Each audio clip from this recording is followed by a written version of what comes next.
I wanted to write a quick intro for the game of my against Ronald in the semifinal of the Discord tournament. I'm actually writing this for halfway through the game this year, I'm guessing, but I just wanted to put a quick intro, just give you a warning. This is not my best video. On hindsight of re-listening to it, there's times my microphone is too close and you're hearing me breathing, and there's times my video isn't working as smoothly as I'm talking, and I flat out forget to record some of them, the turns in there. You know, basically, when I do these videos, I look at the board first for a couple minutes, to kind of get an idea of what I'm going to do any major calculations on a calculator, so you're not sitting here watching me do a calculator, and then I start playing. Except for when I'm playing an intense game like this one, I'm sitting here focused and thinking about it, and next thing I know, my hand's clicking. Anyways, so there's some non-real time but post talk on everything. Some of the turns it's on time, some of the times it's after the turn. And I'll warn you, J3 I didn't have anything at all. So every other turn has some commentary. I will say, if you get nothing else out of this video, I do highly recommend listening at the 47-minute 50-second mark, basically my G4 discussion. I talk about a lot of different tactics, you know, from India to the Atlantic Fleet to Karelia. I feel like there's a lot of good information there in a small amount of time, and I think that's worth listening to, even if this game actually takes a twist, which you'll just have to watch the video for that. Alright, hope you enjoy. Alright, so here we go. We're doing the semifinal tournament match on the Discord tournament. I'm facing Ronald. He's got a phenomenal record. Very smart guy from all the posts I've seen him do on the within the Discord. Gonna be a very tough game. You know, at this point, you know, previous games I always kind of held who I was playing, because I didn't want to say someone made a bad move or, you know, embarrass anybody, because I was playing ranked and didn't know who I was playing. But now this season, you know, this game and the games I'm gonna be doing in this season, it's all against top of the top players. So, you know, they've got mad respect for me already. You know, if they make a mistake, it's just as easy as I make a mistake. So, not too worried. So you get to see my dice rolls, and we're gonna go right on into it. So, starting off with, he did the 4 infantry, 2 tanks, 9-12 attack. The combat here, as you can already see, went kind of both ways. So he only lost 1 infantry in West Russia, which gives him a pretty heavy stack in West Russia, but he did not take Ukraine. He didn't lose his fighters. He's got both fighters still, but he did lose everything else there. So kind of a mixed bag here. My first instinct was, well, how about going for that Ukraine stack, G1 Ukraine stack? And, you know, looking at it, I can get 7 infantry and 5 tanks and 3 fighters in there without having to use a transport. And that's actually not quite enough, since he has that 8 there with the 2 tanks coming in. That I would not be comfortable with that. I would need to bring the transport in, and that means the battleship transport are going to get killed here in C-Zone 16 with him being able to use his destroyer, and that means the UK bomber would be able to live. So I don't think a Ukraine stack's going to work out. Obviously, with 8 living, Karelia stack's not going to work out. So we're not going to be able to do either of those. So in any case, I'm going to go with buying the bomber and the 7-2 purchase from there. This is kind of where my comfort zone is right now for how we're starting off with. So I'm going to be able to keep a few extra infantry, because I'm not having to trade for Ukraine, so I feel a little more comfortable getting that bomber in this case. Here we go.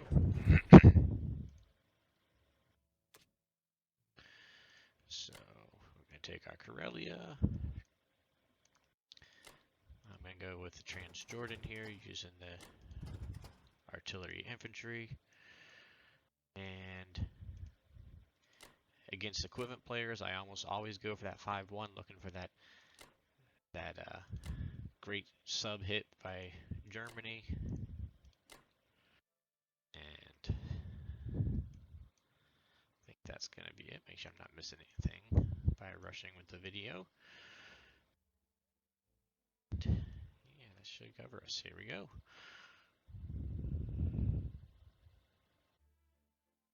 Oh yeah, I did look at the possibility of hitting Caucasus as well with the battleship, but he's putting the 2 AAs there. He's good. So here we go.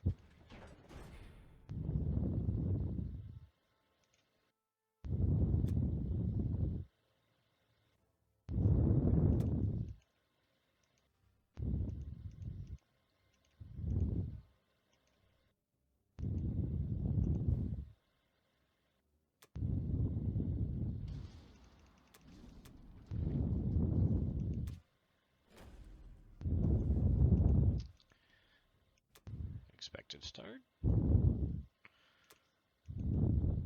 Didn't lose the battleship is always a good thing. Because there are those times it does happen, certainly.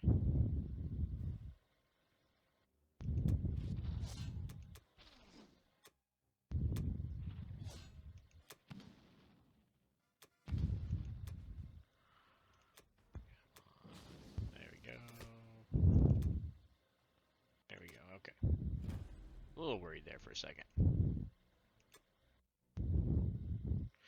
Alright.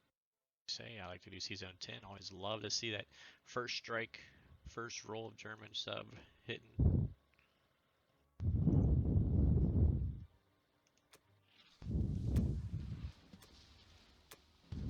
There we go. Alright.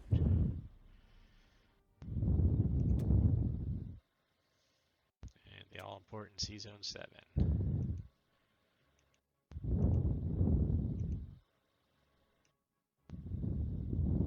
No Russian hit this time. Last game I had, the Russian hit twice. The Russian sub hit twice. Ooh, ooh. We got some lucky hits there. So he's getting 2 hits. I'm going to take out my cruiser since he took out his destroyer and keep the sub alive since he's not going to be able to hit it back. So we will be happy with that.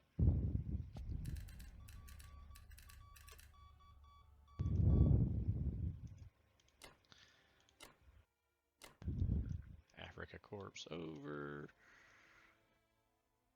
And let's see, how do we want to go here? So we don't have to worry about any of that. So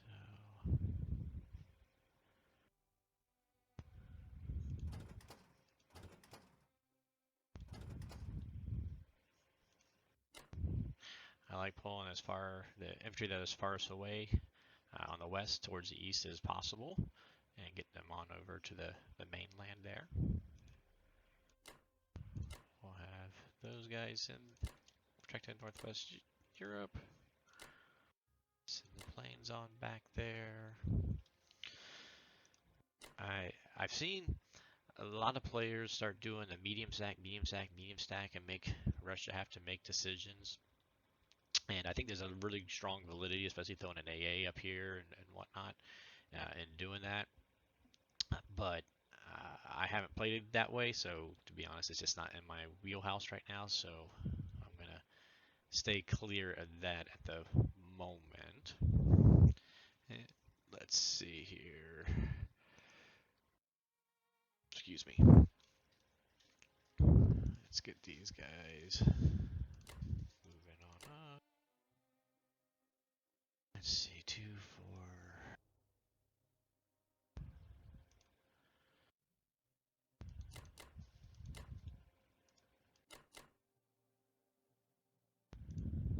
Da, da, da, da, da.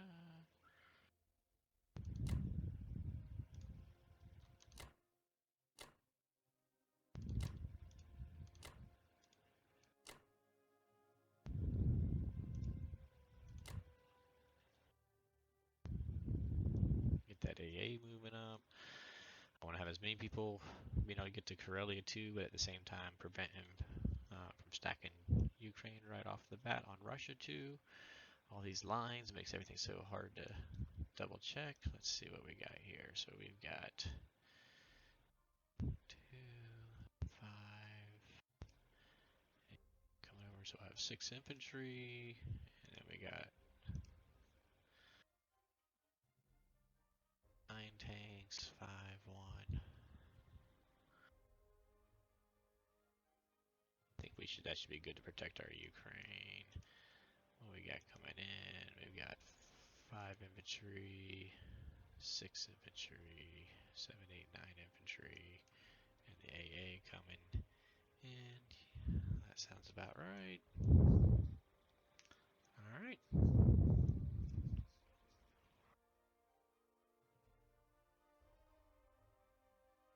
511. Always just triple checking so I don't make any of the silly mistakes because I'm very prone to doing that, especially when I'm talking. So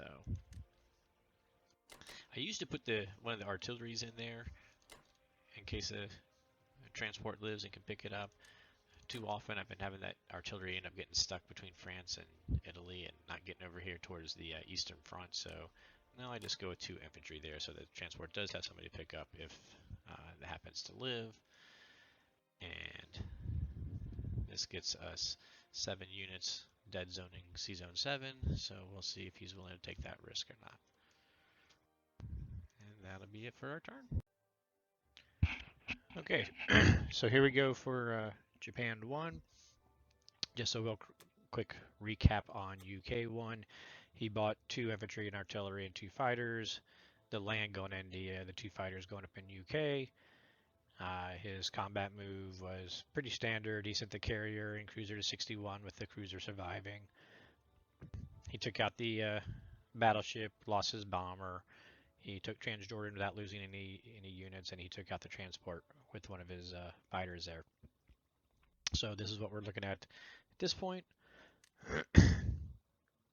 I'm going to go with 1 infantry, 1 tank, and 3 transports. What that does mean is I am committing to the fact again that my 1 transport that's going to end in 61 is going to be grabbing the Philippines and Japan 2. Like I said, I took the bomber. I like to go Pearl Light still, so I'm going to set that up.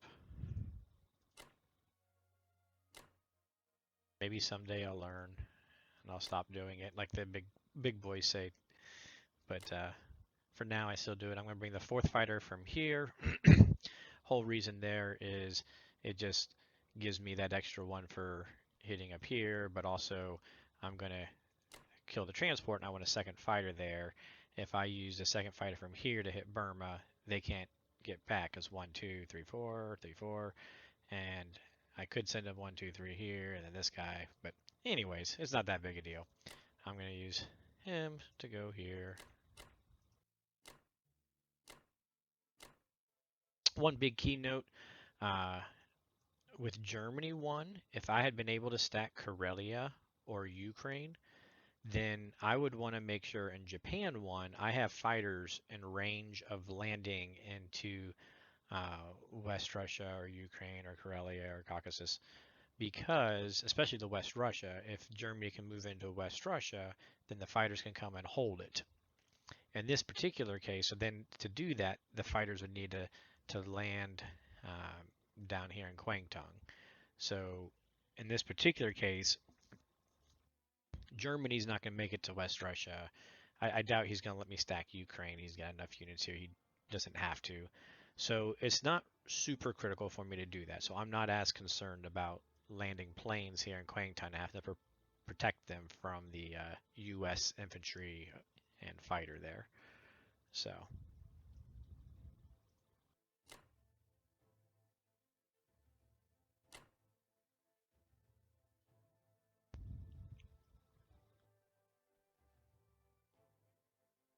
just in case.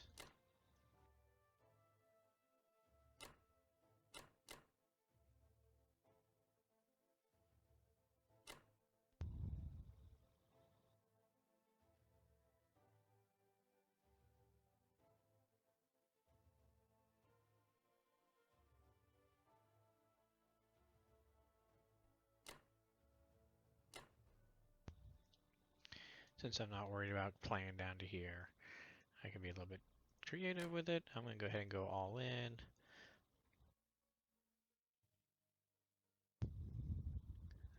carriers there. Oh, that's what I forgot.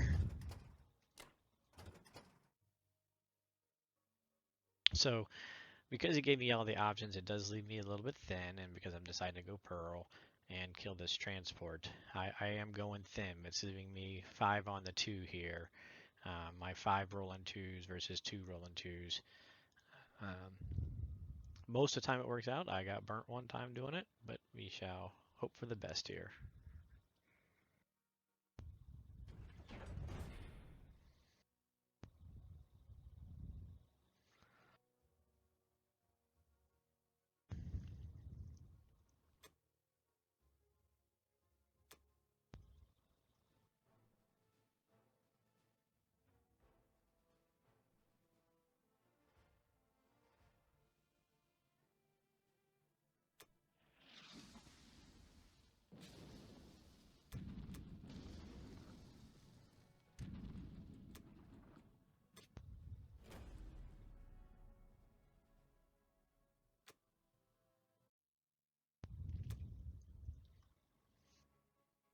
All right, let's hope for those 2 quick hits.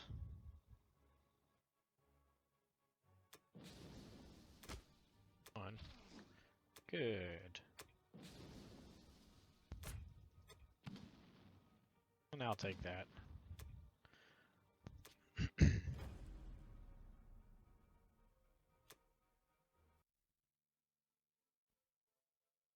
right, let's go ahead and get this Pearl out of the way.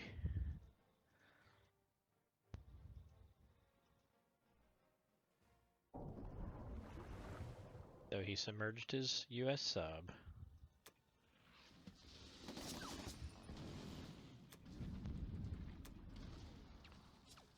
Got a hit. I do need to make sure I take care of this fighter that came 4 so that I don't have to move the carrier in.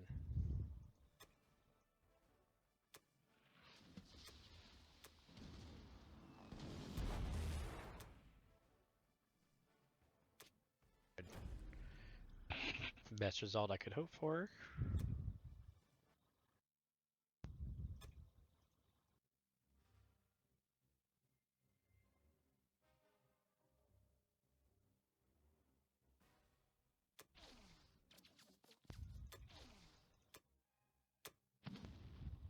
There we go.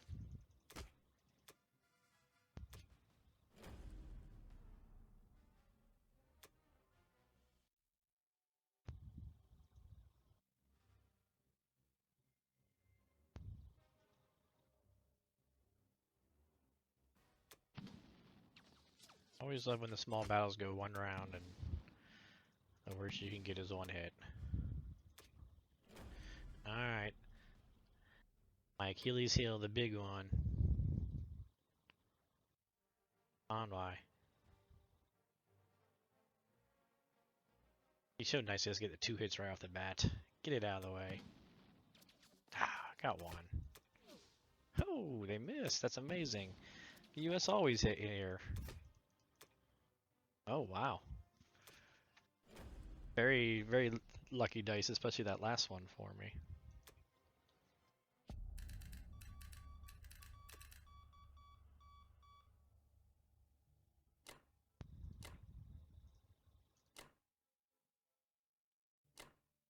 Don't forget your guy down here. I do it way too often.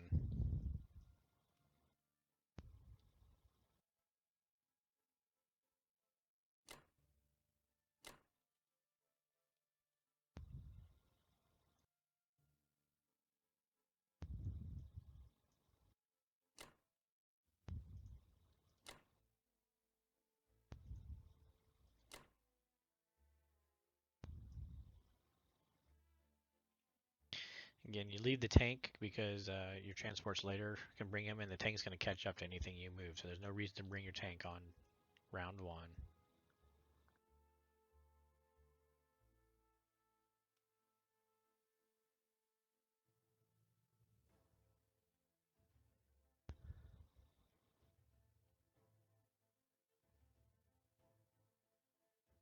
Let's see, I'm going to change.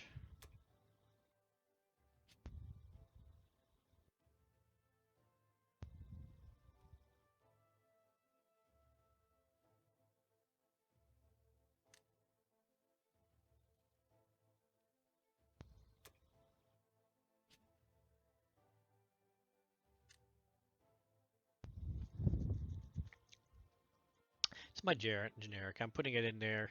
He's going to want his battleship going, but he may end up having his sub hang out and some fighters, and so if I could take a sub casualty hit and maybe get a hit in there, that'd be great. So we'll leave him there.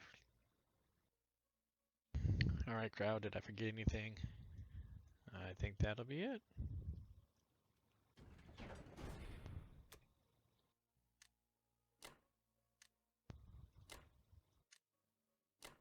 There we go. I will say um, we've been favorable dice for the Axis so far.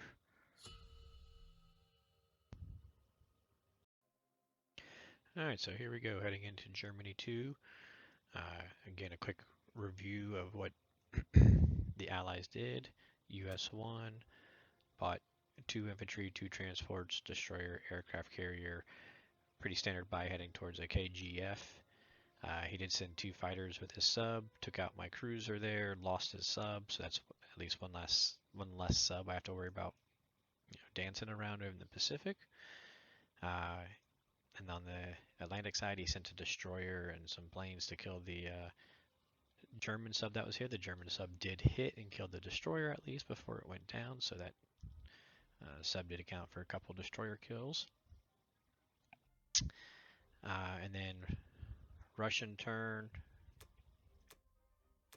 didn't go so hot for him. He bought 6 infantry, 2 artilleries, and this kind of shows he's pressing his luck. Probably feeling a little bit of pressure right now, but he sent 1 fighter, 1 infantry to Belarus, and he lost his infantry, didn't kill. Sent 1 infantry, 1 artillery to Ukraine against my 1 infantry. He killed the 1 infantry, but lost his guys. Kareli, he sent 1 and 1. He did win those without any losses. Beryasha, he did take the shot at my 3 infantry with, my 2 infantry with his couple infantry and the fighter. He took 2 infantry, 1 fighter there, and then he just walked into Kwangtung. And you'll see battle-wise that Beryasha, he ended up killing 1 of mine, but he lost 2 of his infantry that he sent with the fighter still surviving. So got a little bit of a stick up here that we got to watch out. He's got me outnumbered a little there, but nonetheless, the fact that he failed to take Ukraine and Belarus were tough losses for him. So those were a little bit of a risky stretch out for Russia to begin with. So it shows he's willing to put a little risk into it right now. So I need to be careful about not giving too decent of odds, because he could turn around and take a 50-50 shot or 40-60 shot and get good dice and turn this game back around. So I need to be a little careful with how I move. But at the same time, I want to press the advantage that I got early here with the Axis. So I decided I'm leaning towards 12 infantry and 1 tank for my purchases to fill up my 13 spots. I was debating between 3 artilleries versus the 1 tank. But I'm going to press things a little hard, and with the tanks, later on I can have them here closer to the front line, and they can jump back in 1 turn to help minimize the hits coming into the Normandy beach landing and whatnot. So I decided to go with the tank as the bottom line of it.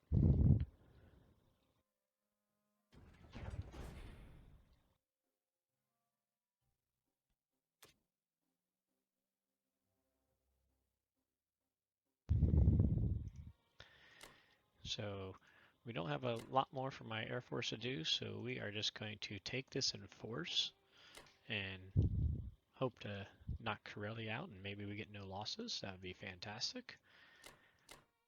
We don't have enough. He's got enough hanging out here with his 2 fighters and such that we can't stack Egypt at this time. Can't really push anything there, so we're just going to trade Egypt at the moment and be happy with that. I could try and take a shot at his cruiser, but if I do that, he's definitely going to hit it with the destroyer. I'm going to keep the sub back more as a deterrent at this point with the Air Force.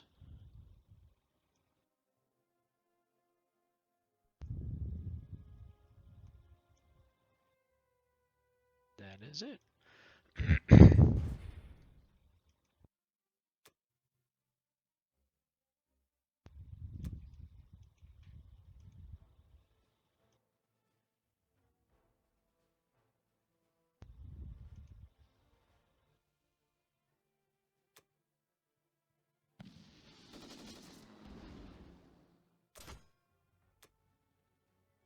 Ooh,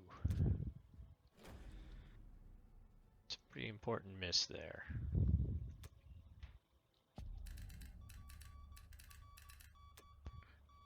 I'm gonna pause for a second. I gotta think a second here. All right, so I had to pause there for a second because, coming into this, my plan is to go ahead and stack Ukraine here. But with that no kill there, I was debating, maybe we could actually do Ukraine and Karelia at the same time.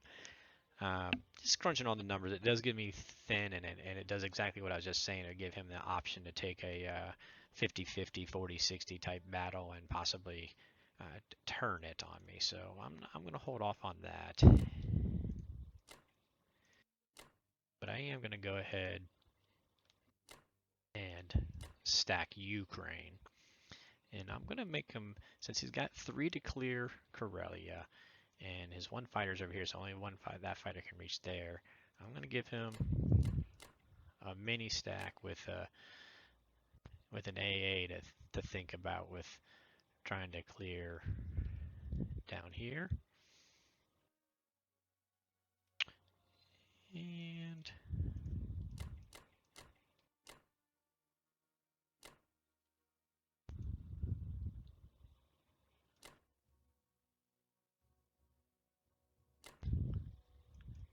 everybody moving on up.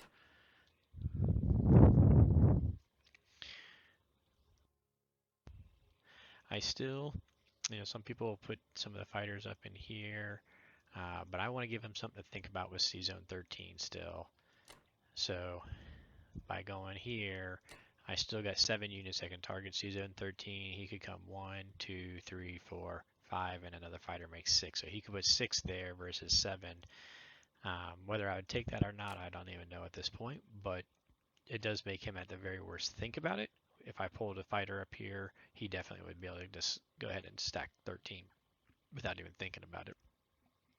So we're going to keep all the fighters in Northwest Europe just to make sure we make him keep thinking.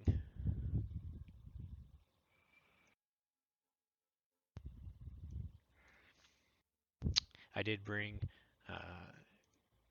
a 3 infantry and an AA into here just to prep for being able to continue to hold Ukraine stack if he brings everything into West Russia or everything into Caucasus. So we're just going to prep to hold there and still put threats on Karelia at this point.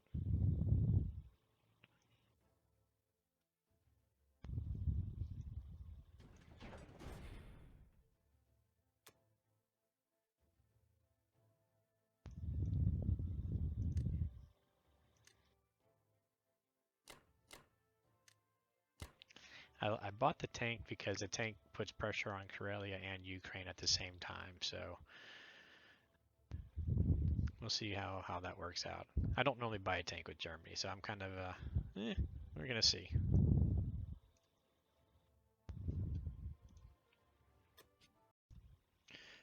Alright, here we go for Japan 2. So during round 2 UK, they bought 2 fighters, 2 infantry, and artillery. Again, decided not to drop a fleet because of the 7 units that could hit. Of course, they're going to be coming around for a UK 3 fleet drop with the assist of the American fleet. Hopefully we get enough to prevent them through coming to Morocco, though, based on this, because he could bring the 3 plus 2 fighters, put 5 ships here, and still has 7 hitters, so I'm not sure that he's comfortable going there. So most likely this fleet's going to come upwards to prepare to try to make a drop here, supported by the cruiser, or to come into the UK sea zones to help a UK fleet drop. Probably even smarter with the battleship destroyer coming to 12 is he could actually bring them to 12 and then he could, maybe not smarter, but another option would be here where he can then come down to support Africa or come into UK, but that would take away getting to the north on US 3 then. So coming up would allow him to come up north for US 3 potentially. Uh, if they go up here and just a battleship destroyer, the reason I put my sub here is I could sneak into 14, and yes, his destroyer could get there, but then he'd be putting that at risk where I could kill it, and who knows? I mean, the sub starts to become not as useful once they start getting the UK fleet in there too. We'll see how all that plays out.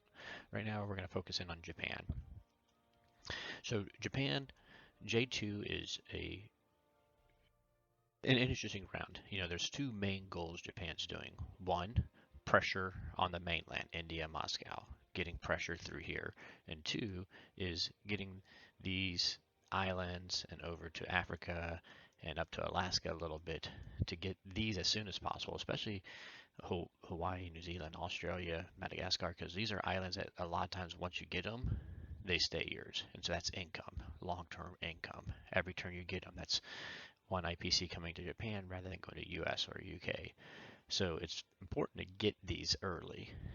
So those are the two priorities, and depending on the setup of the game, it kind of changes my Japan 2 based on what I want. Either I'll come quickly to try to get the islands and start setting up the income knowing that I'm going to have a longer haul game, or I'll put more pressure into the mainland and then get the islands, thinking that I'm going to have hopefully a little bit of a quicker game of getting to Moscow. With the Germans having a pretty strong start, I'm going to bias a little bit more towards this. But the point is it's not that I'm going to ignore the other one. It's just a slightly different setup of how I play Japan 2, depending on whether I'm going for income and then pressure or pressure and then income. But we're doing both at all times, even when it comes to Moscow or India. A lot of people say, well, you got to go after India. Moscow's my priority, but it doesn't mean I'm not going to put as much pressure on India as I can, because putting pressure on India makes the UK stay back here instead of them dumping up this way and helping protect Moscow. So to me, it's keep maximum pressure on India while marching as quickly as you can to Moscow. So here we go. I'm going to buy one transport, 5 infantry and artillery and a tank. You're going to notice I'm saving 2 IPC. That's because I noticed that I'm going to get 5 IPC this round, and I've got 32 already, so that'll give me 37. 2 extras for next turn gives me 39, which will allow me to put a 15 IPC down and 8 infantry down. Because that's the other thing that we want to do is you always, when you have 8 or 11 spots, you want to make sure you're using every single spot for Japan. And you want to make sure you're maximizing however many transports are within range of Japan. That whether you have 3, you want to make sure you got 6 people coming. If you got 4, you want to make sure you have 8 people coming. And I'm going to have 4 transports around here. So it's important to be as maximally efficient as possible. Every unit counts. So in this case, I'm going to save a couple IPC. You may ask why a tank versus artillery. Buying more artillery. A lot of times I do go artillery first, but this has been 3 more artillery, and that would just made a very awkward balance there. And a lot of times you'll see as you're trading, you end up with too many artillery with Japan. So I'm going this way just because of the speed the tanks allow, because I am trying for a speed approach here.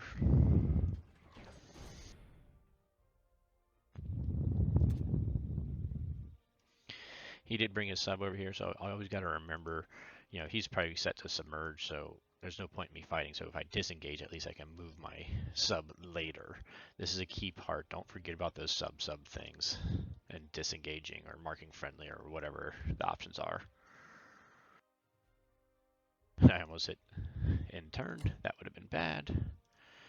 So we want to go ahead and grab everything that we can grab.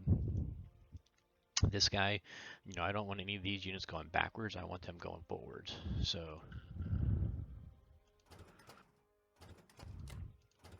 we're going to be bringing them in. These guys, as tempting as it was to try to do a 1 and 2, that's not really a smart option. So we're going to put them in there. You notice, by the way, it was important that he did not successfully trade Burma. I don't need to put anybody here because UK wants to trade there, so I'm not going to put any of my units in there. Just to be safe with dice. Get everybody over there that I can get going over there.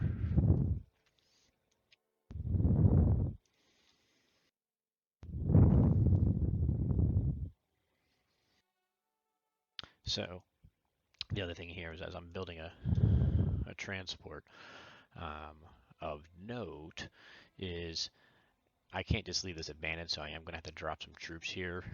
So I'm going to have to protect this sea zone from the Russian fighter. Sea zone 61 here. He actually doesn't have anybody that could reach there. The Russian fighter could go 1, 2, 3, but as long as I win that, I'll be fine.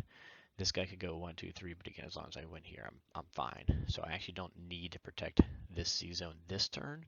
I will need to protect 36, potentially from 4 fighters, because he could do 1, 2, 3, build a couple carriers. So I don't want to give him a real favorable battle here, but it's not likely they're going to build carriers, but you always got to be mindful of that possibility.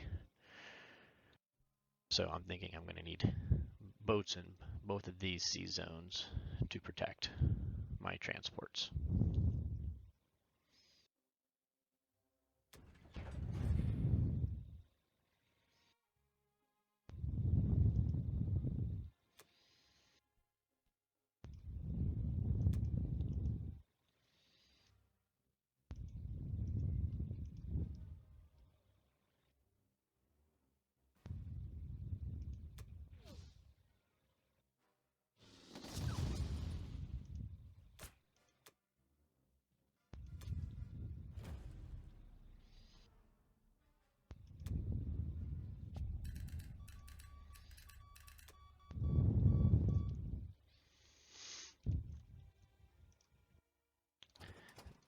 So I'm giving him actually a 50-50-ish, slightly better for him battle right here, possibly, when it comes to IPC trade value.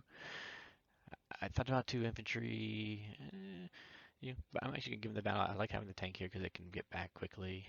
It might be risky, but I think he's going to want to use this fighter to help trade Karelia more efficiently because he's only got infantry, no artillery. And so he's got a lot of choices here, so I think he's going to want to bring him back this way. But, if he goes here, he goes here. The one thing I will note is that Russian infantry here and these two, they're never making it back to this front, and he knows that in all likelihood. So coming here, a lot of times I'm backing off here if he's got the Russian infantry sitting there, but I don't want to let US trade these back, so we're going to go into both of these areas and get them safe.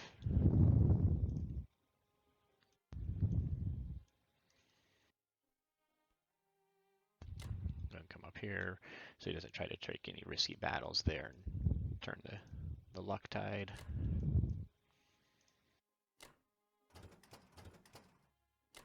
Now I'm just going to drop them off here because I don't need to trade them, and that way I have where I can come over, I can come down, got options there. I'm going to bring our carrier back. We're actually going to bring both battleships down here again, just put maximum pressure. I'd like to take my Japan sub this way. One, I still got pressure on the west coast of USA, so if he doesn't want to drop something there, but also coming around here next turn, I'll be able to defend any naked transports trying to support Africa, make them have to pull fleet down there. Gotta make sure we're gonna protect our transport that we're putting there. Now I'll be able to drop my transport in Sea Zone 60 safely, which is probably where I'm gonna go with them.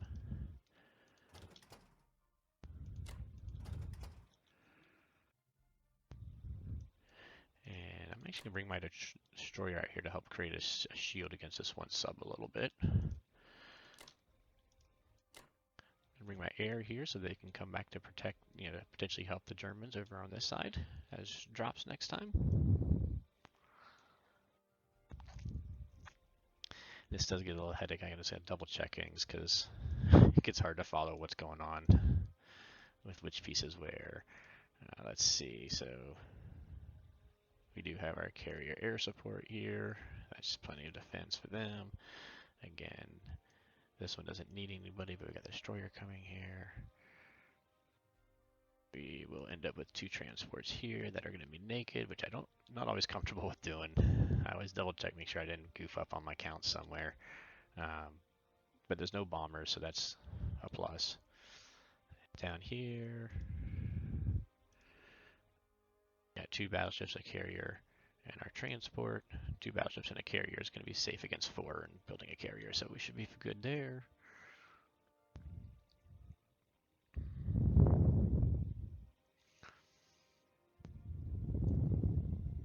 Alright, I think that's it. Coming in here, 3 infantry, 3 planes. He's only got 1 plane that can reach me, 1 plane. Alright, yep, we should be good.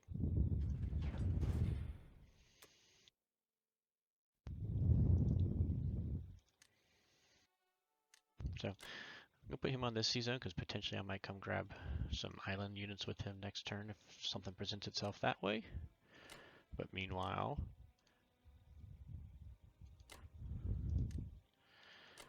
I still got 4 transports in range. I've got 8 land units, including the AA there, for them to take.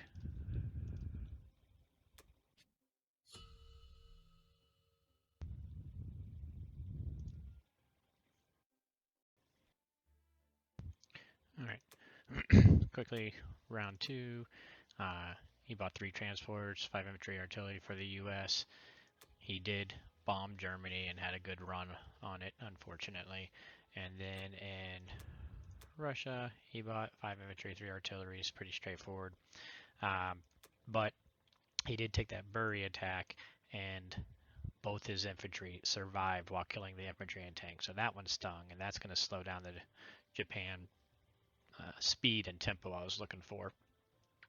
So, nonetheless, looking at the whole setup here, he's got 1, 2, 3, 4, 5, 6 boats heading up to, and planes heading up to Sea Zone 3 where he could take these guys, and I would have 7. And that's a trade he may be willing to take, especially with a couple cruisers and fighters in there, so that's pretty a heavy loss for me. However, I think I'm going to do something I've never done before, and I'm going to build a second German bomber. Second German bomber will make it a 90% on my side with 4 planes living, and I can deal with that if it's taking out all that fleet plus a couple of transports. So if I build a bomber, hopefully that's going to make him come here. That'll prevent him from getting 3 points this turn. Gives me 3 points that Germany won't ever get back later. So that's a 6-point, return on it. Plus, it's going to disrupt his transports a turn. So his cycle of shucking infantry over is going to be disrupted. Plus, that's 1 more bomber efficient trading that Germany's going to be able to do later. So who knows? I mean, it's hard to predict overall will the value be worth it or not, but just to disrupt his plans with the Navy and the fact that he didn't build any surface ships, so it's going to let me be just a little bit more of a pain in the rear for his Navy, hopefully. So here we go. We're doing a little bit of repair. We're going to buy a bomber. We're going to get 9 infantry because we've got 47 IPC plus the 2S8. I'm going to 49 for purchasing next time, which hopefully will mean 15 infantry getting built, assuming he doesn't bomb successfully again. So it is going to put me a little bit shorter than infantry than I'm used to, but we've got a fairly rich Germany because I'm going to continue to stack Ukraine and Karelia, and I'm going to get Caucasus another turn after this, hopefully. So I'm feeling okay with this purchase this time.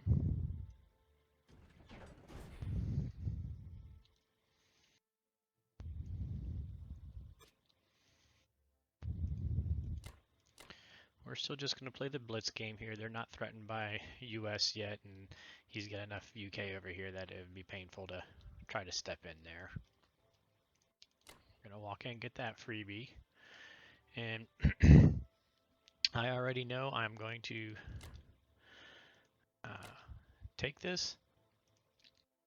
it's a dice game. So, too many dice have been affected previously. We are just going to make sure we kill that infantry.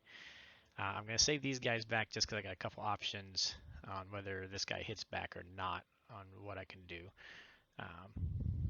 So, hopefully he misses, and that'll let me do what I really want to do.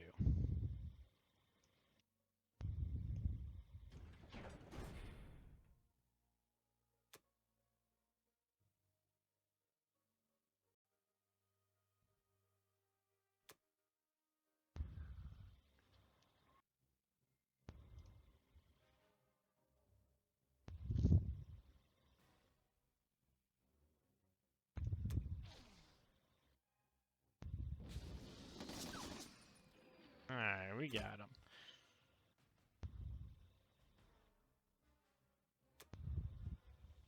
And a miss.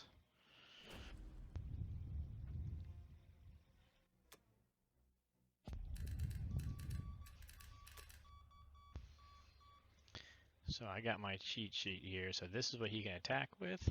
And I've got what I want to have in Ukraine or what I want to have in Karelia. So I want 7 of my tanks up there. Sorry, I accidentally clicked the stop record. So a little jump there. I apologize. I realized I made a mistake on my calculating, and this is going to be a little bit thinner than I thought it was going to be. But we're going to go with it.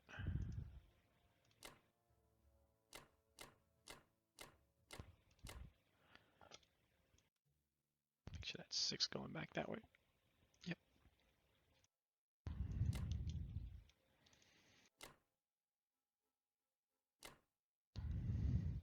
I decided not to loop him around here because he can chase a destroyer there, and there's nearly not going to be any loss other than me risking going after it. So we'll keep him up here where he can continue to threaten 3 and 8. So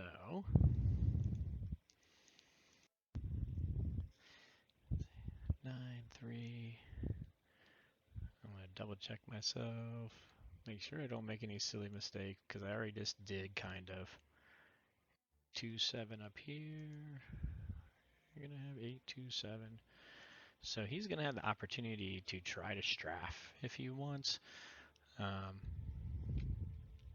Hoping he's not going to want to do that. We shall see. I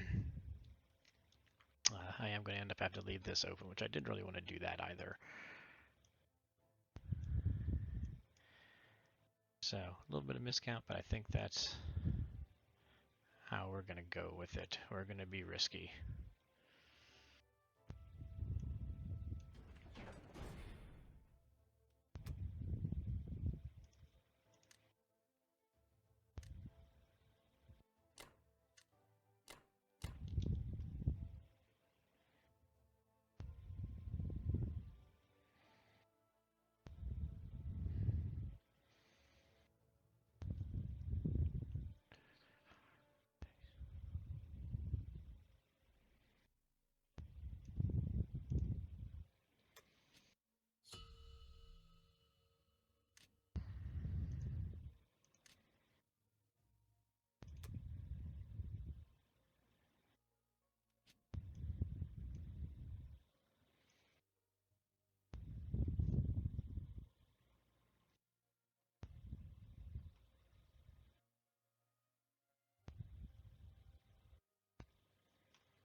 Okay, so there's a good bit to talk about on this turn.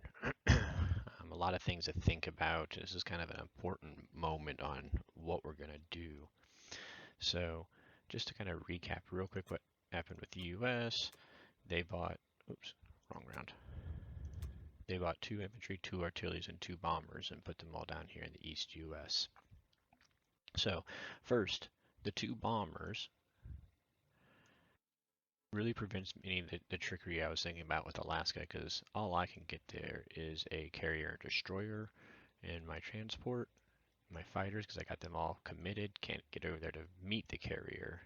So you'd have 2 bombers versus a carrier destroyer to take out a transport for the 2 IPC of Alaska.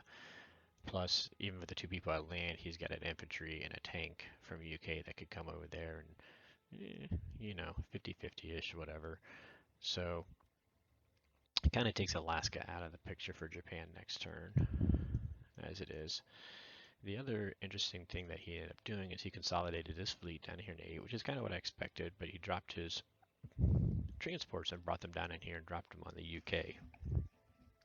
So, 2 of the transports, one was used to take France, one actually hit Northwest Europe, killing with the battleship and cruiser, killing my AA and a infantry, with him losing those 2. But he still has 3 US transports that are active right here that could hit just about anywhere, plus the 3 coming here that can hit this west side of Europe. He's got 2 UK transports that we got to keep our eye on, which means 2 UK transports also can hit West Europe, or 1 can come into Germany or into the Karelia North area. Some very nice positioning here allows him to have 2 fighters here that will be able to hit Northwest Europe, as well as these 2 fighters can go 1, 2, 3, and then land on a carrier up here and hit Northwest Europe, plus that bomber.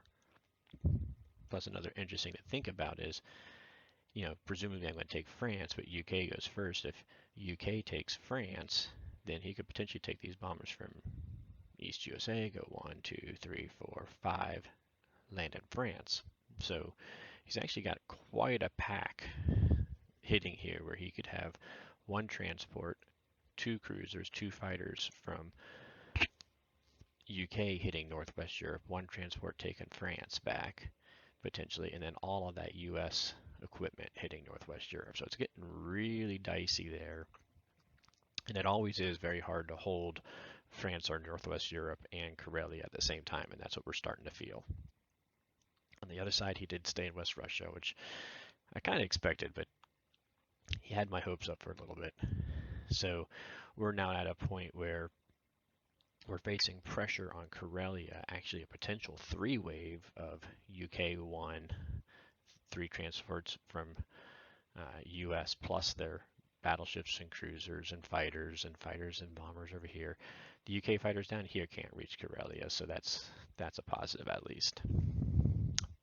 And then 3, of course, Russia possibly hitting into Karelia. So Karelia is starting to feel some heat. Obviously, I'm not going to continue to be able to hold Ukraine. Ukraine was nice. Again, the main point of Ukraine was stacking Ukraine, because that's 2 IPC, couple turns that Russia was not able to trade for. Plus, it gave me several turns of being able to get 4 IPC for Germany.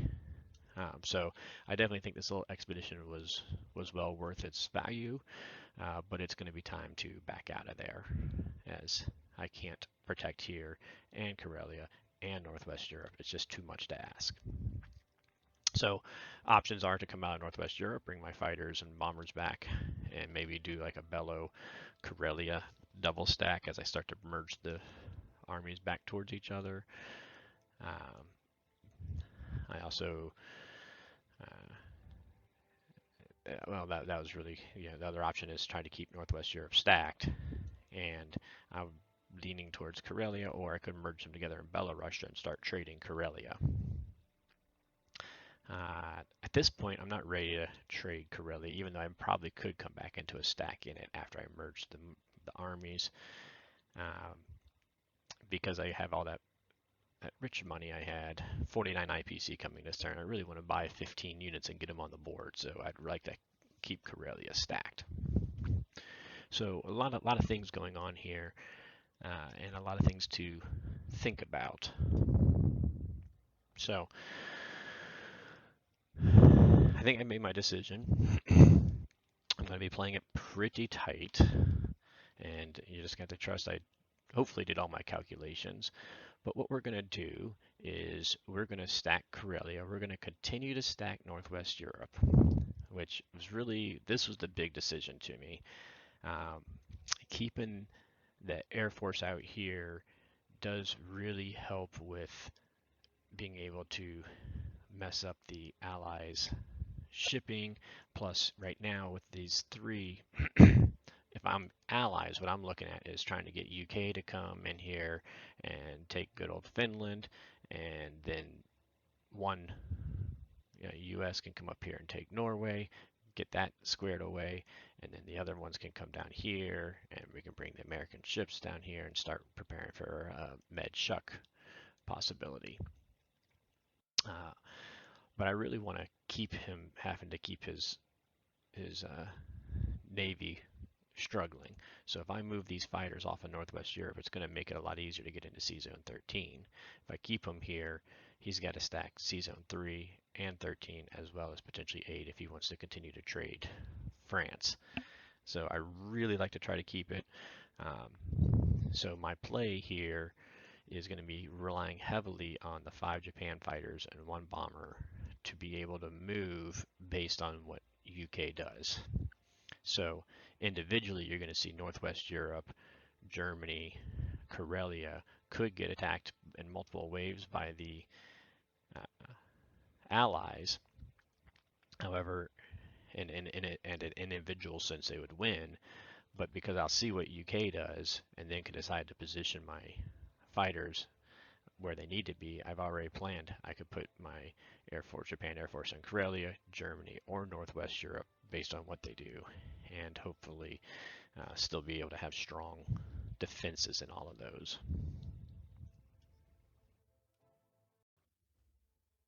The other story in this scenario is down here at our Africa, Egypt, India campaign. Because I have decided to use my Japan Air Force to really support Germany up here, the reality is I'm kind of committing that Japan 4, these fighters are going to be too far away to pressure India on Japan 5. However, my intent right now is to bring that Air Force back on Japan 5 so that I'm putting max pressure on India Japan 6, which is going to work because that's also going to allow me to use my transport to come out here on 4 to grab New Zealand and then come back to here on 5 to put pressure on India. Plus, I can build my 6 transport on turn 4 here, and then on turn 5 we can be managing things so there's a transport down here that can pick up these guys. This transport will have these 2 guys, and so we'll have 6 transports plus all of a sudden all my Japan Air Force coming back to be in position to pressure India on Japan 6. So that's when I'm going to be pressuring India, is really Japan 6. There's a small chance if he's concerned with UK and I don't need to use my Air Force up here that I could pull them back on Japan 4 and possibly wait on a few things and have some pressure Japan 5. But with Japan 6 being my main target, then German 6 is when I really want to just go ahead and go all in on Egypt, because that will make a lot of times them have to make a decision between their tanks and their planes on whether they're going to hit Egypt or get back to help defend India. Now, if he continues to place his planes here, his fighters here, which is good for this, then they, of course, will be able to attack Egypt and get back India on the same turn. But it does limit them from being able to help up in West Russia or Karelia. So there's some limitations to that, but there's also some strength in holding this Egypt line and still be able to defend India in the same turn. That being said, because there's a possibility I could put some Japan 5, I really would like to still trade Egypt. So I can either do that, maybe with an infantry and this bomber, and the bomber comes back to Italy, or I could do an infantry and artillery to attack there, which means using up 2 of my guys. It's just going to get me kind of thin when he starts coming in with other guys. So it's a little bit more risky. I never really plan on these Germans getting into South Africa. I plan on them just creating as much trouble in North Africa as possible and sometimes come across this way. So I know this is talking a lot, but you got to see the complexity. If you're just learning this game, there's a lot of complexity in thinking multiple turns out of what to do. So those are my two options down here. When I come back to this Atlantic fleet and me deciding to stack Northwest Europe, one of the strengths of stacking Northwest Europe is having a bomber up here so that it can hit Sea Zone 10 as well as the 3 and the 13 and the 8. And that way they have to at least put one or two ships back on Sea Zone 10 and not have naked transports back here, which I know because he's got 2 infantry and 2 artillery that are coming up, and he's using 3 of these transports for these 6 guys. He wants to put 2 transports back here next turn. I'm trying to spread out his navy as much as possible, so if I don't have a bomber here, that gives him 1 or 2 more boats that he could put on 3, 13, and 8. So I really want to have a bomber here. The difficulty comes is I want to use a bomber to help trade Caucasus, and if I use, and that one can't get back to Northwest Europe, they'll have to land up here in Karelia, or I could come from this side and still have to land up in Karelia. And if I use a bomber here to trade in Egypt, the furthest he can come back is to Italy, and Italy doesn't threaten Sea Zone 10, so I can't use a bomber here and land a bomber in Northwest Europe without bringing the Japan bomber over, which again, that's a possibility, but if you bring a Japan bomber over here, then you're already signaling you're going to try and stack Northwest Europe for yet another turn, or else you're going to sacrifice that Japan bomber when the Germans retreat and the UK can just kill it. So a lot of pieces, and I just wanted to take the time to kind of talk the complexity out of this. Now, I did the calculators on all the stuff I'm going to do. The biggest risk I'm going to take, and when you're playing high-level games, you got to take some risk, is I'm only going to take 2 infantry. I'm going to use 5 planes, 6 planes actually, hitting him here, so it should be a 1-round kill. As long as those 2 infantry don't both hit, I'm okay. If both those infantry hit, then I'm in trouble. I'm going to have to make some decisions that I don't want to make. So we're going to hope for the best on that one. All right, so here we go. All things said. Purchases, we had to repair Germany. It's 3 points, and we're going ahead and starting to load up our infantry. We've done what we needed to do.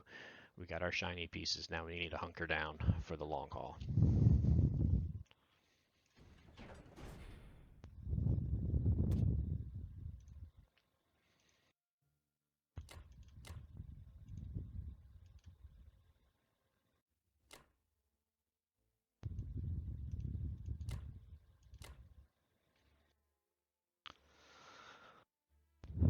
Now I used to go ahead and move everything at, I was going to attack, and I'm probably going to move an infantry there, but I've learned if I don't need to move something yet, just wait and see what happens with the other battles, because maybe you're going to have to do something you don't really want to do. But, so, just blitzing it, it's going to get me the territory at least, and then we'll probably going to move an infantry in there, but we're going to wait and just see what the results of all the battles happens out first. So,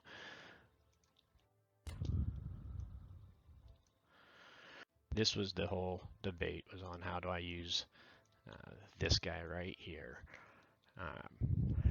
And again, I'm going to decide to do this so that we can hopefully still stack Northwest Europe here. And so then it is, do I go ahead and attempt Egypt, or do I just sit content here knowing he can't take Libya and then bide my time?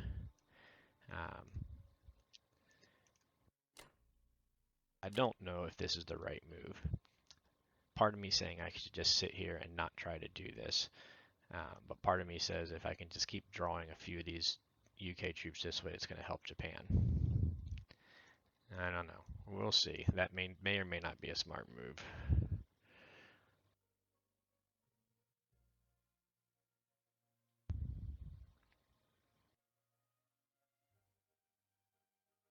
Alright.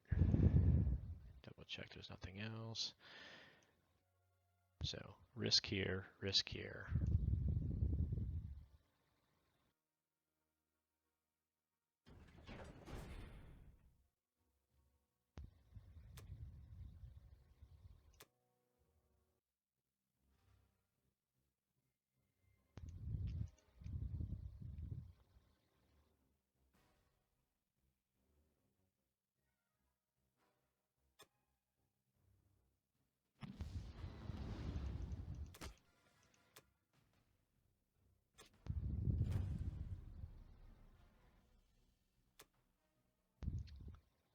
That's good.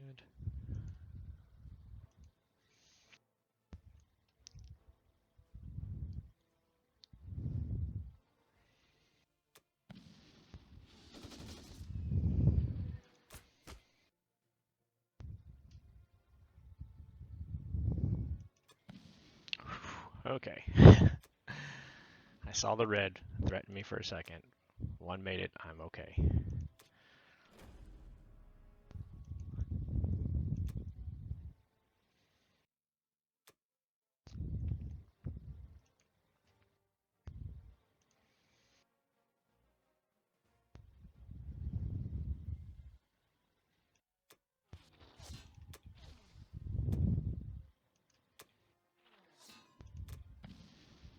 Ugh.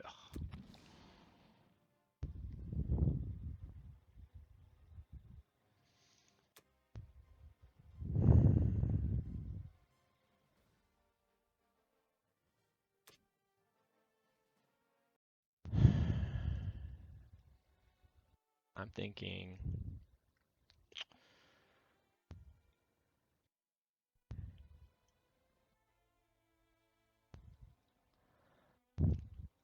if I retreat and stick here, if he brings these infantry and artillery over on UK4 to help just push me out of here, then 5, 6, they're not getting back to India. And I don't think he would leave it just a infantry, tank, and fighters there. So I'm just not seeing the value of risking, because if I lose the artillery and the infantry stays there, then he's got an much easier stack on me. So I'm going to go ahead and wave the white flag on Egypt. Let him come to me.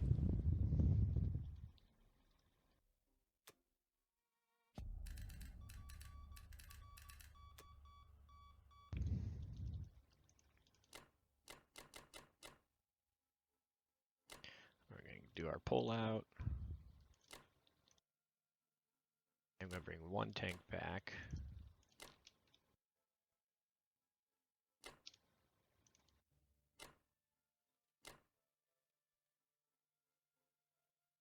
Good old sub here doesn't really have a lot of places that he can go. Obviously, any of these, he's got destroyers to hit. He's got destroyer in the mix here that he could hit. Here, destroyer can hit. Up here, he can't hit me yet, and can still just make him have to put a little bit more in Season 3. So that sub's just going to come on back.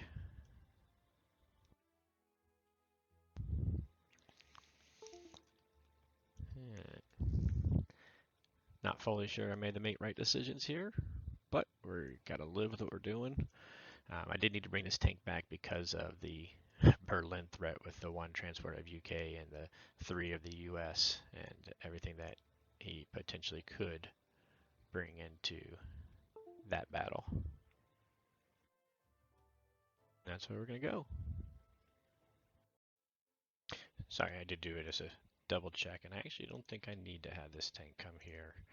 I'm going to be a little more risky. I'm going to give him, leaves about a 30% chance on Germany, which is probably not smart, but we shall see. We're going to move him on up to Karelia instead, just to help secure there.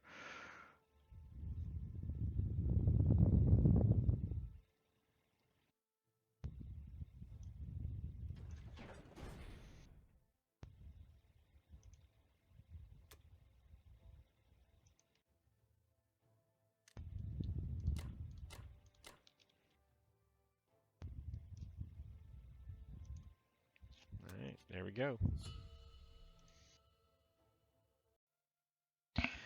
All right, so here we go. Started Japan 4. So those that already know how this game turns out know this is where my big major blunder happened.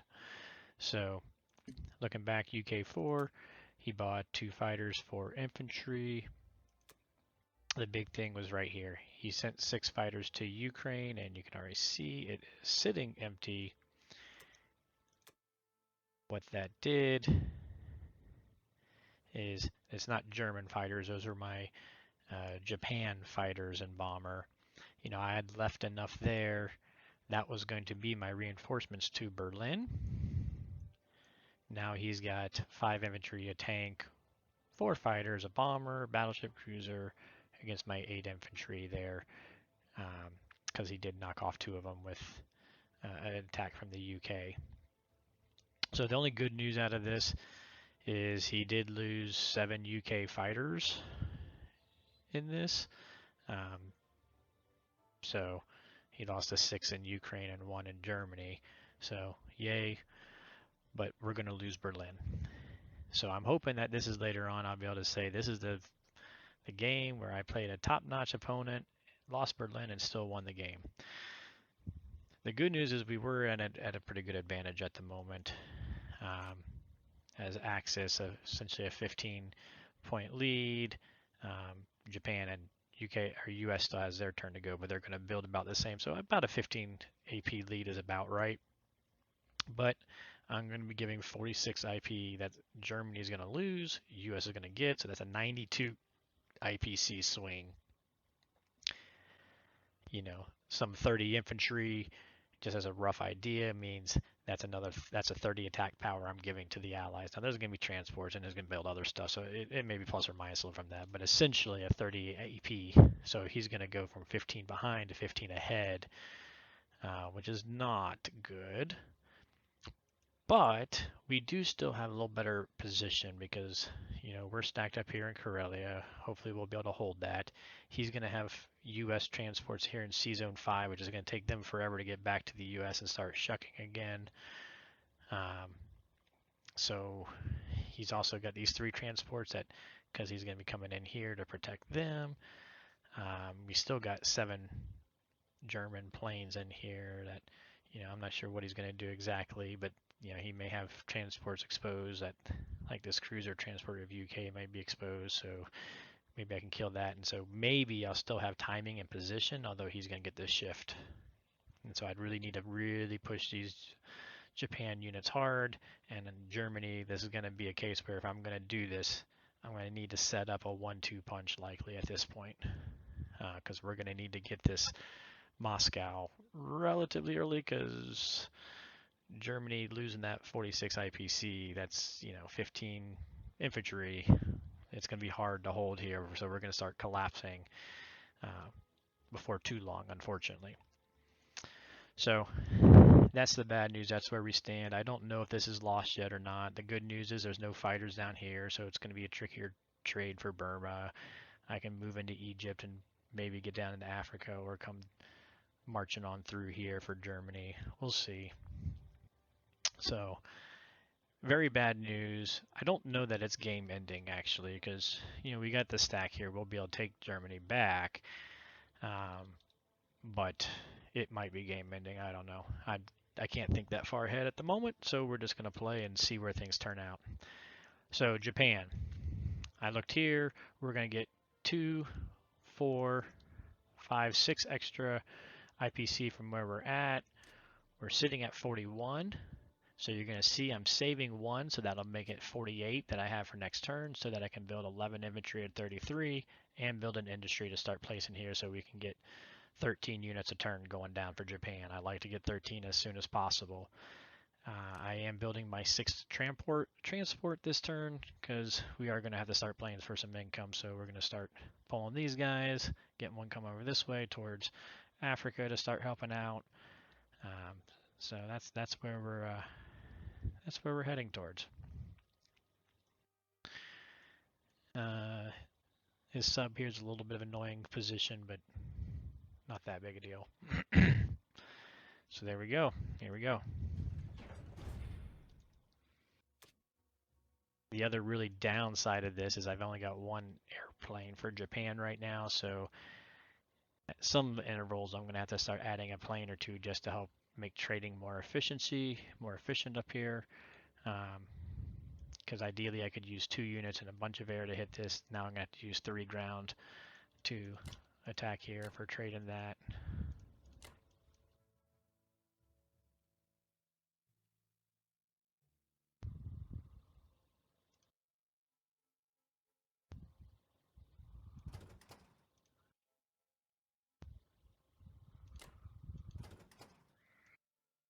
I don't want to forget my battleship to go with him.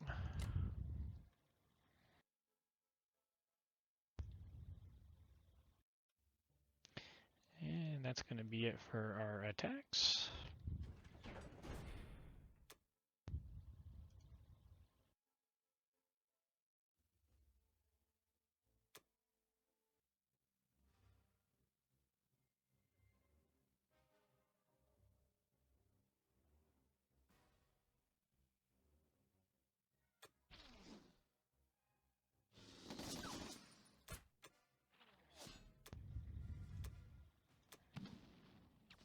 This again. This again. Alright.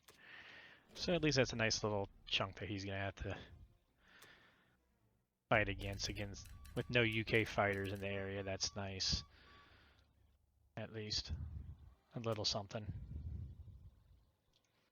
Right now I have to be happy about every little thing we get at this point, so I'm happy.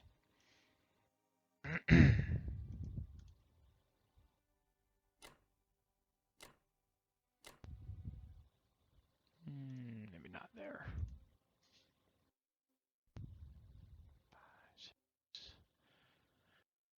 Yeah, no, we're okay. If he decides to send a Russian tank, we'll have enough down here that we'll be able to reapply on it.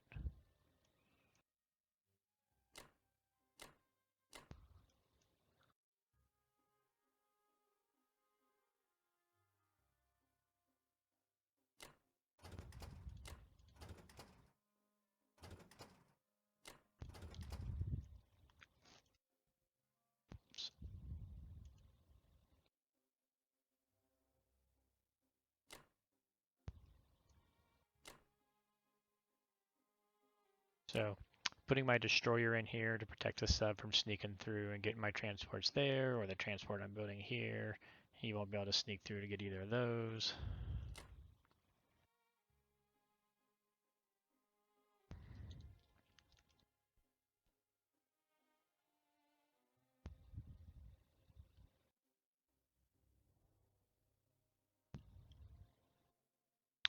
The reason I did decide the Japan tank up here is if out of emergency need, we could clear here and send a Japan tank over to Karelia to help hold it if we get to that point of needing.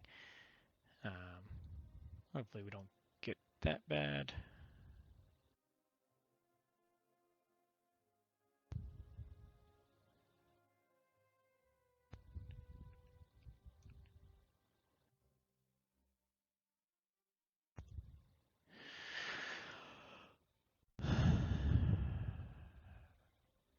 The tricky part here is I would like to have this UK fighter in range of Germany just in case. I don't really like stacking him here because he does have 3 tanks and 2 fighters that could come through, and I don't want to risk him there. If I put him back here, we can't reach Germany. You know, these guys aren't very helpful. This one I could go here, but I think I'm going to lean towards bringing him up to Karelia so that he can come back down. The only thing when you move a Japan unit in here, you got to know that Germany is staying for another turn in here. So I'm saying Germany's going to stay for another turn in here, and I haven't sat here and calculated all the math, but hopefully I'm not putting my foot in my mouth there and hurting myself. The other decision I've been just kind of dawdling around about is my 2 infantries down here in Burma. Again, he doesn't have any fighters here, so he's got this artillery. I can make him use his artillery and really kind of work for it. So normally I would go ahead and take them both out if there's no tank there. But since he's had no fighter to hold it on there, I was almost tempted to leave 2 of them, but I just want to get as many units going as I can. But I am going to leave 1 so that he has to send 2 for the 1 if he wants to take Burma next turn.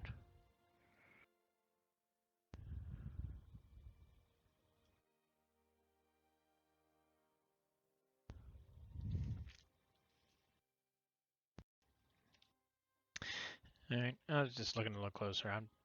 I don't know that I'm feeling comfortable there.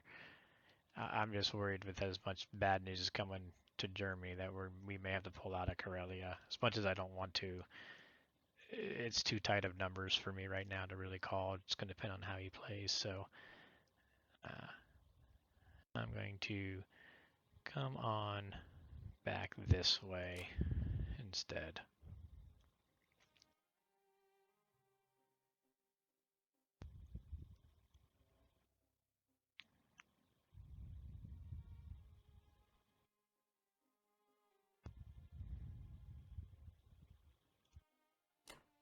Bringing him back just in case he fails on Burma for some reason. I always got possible India run. He can still come back. And yeah, not a good situation. Not where I want to be. I hate it when I make a blunder. That kills me. But you know that blunder too. Uh, this Ukraine battle, I knew I was planning on using those Air Force for defense for Germany if U.S. had a shot.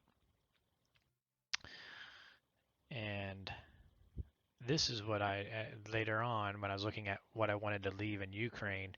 This is what I was looking at, that he had 6 fighters that could attack me, so I left 1 infantry, 4 fighters, and a bomber. I looked at my quick calculator, said, oh, he's only got a 35% chance to win that. It's at a gain for me. You know, the average is 60-45, so it's a 15 gain for me. That's a safe bit with just 1 infantry there. I forgot to remember that these were my defense for Germany, so only having 1 fighter and no fighters live, which is a 41% chance, it doesn't matter about this differential. So that was a major goof on my behalf. Just not putting 2 and 2 together. I should have been paying attention to the ones I was risking here. Even though the other part of this is 6 potential defense at 4 versus my 4 fighters at offense of 3. I was thinking that, hey, you know, this is a good trade overall for Japan. Which for Japan, this is a good trade, even though I even lost all 4 of mine at 55-60. For Japan, this is fine, but for Germany, it was devastating. All right, enough complaining. Time to move on.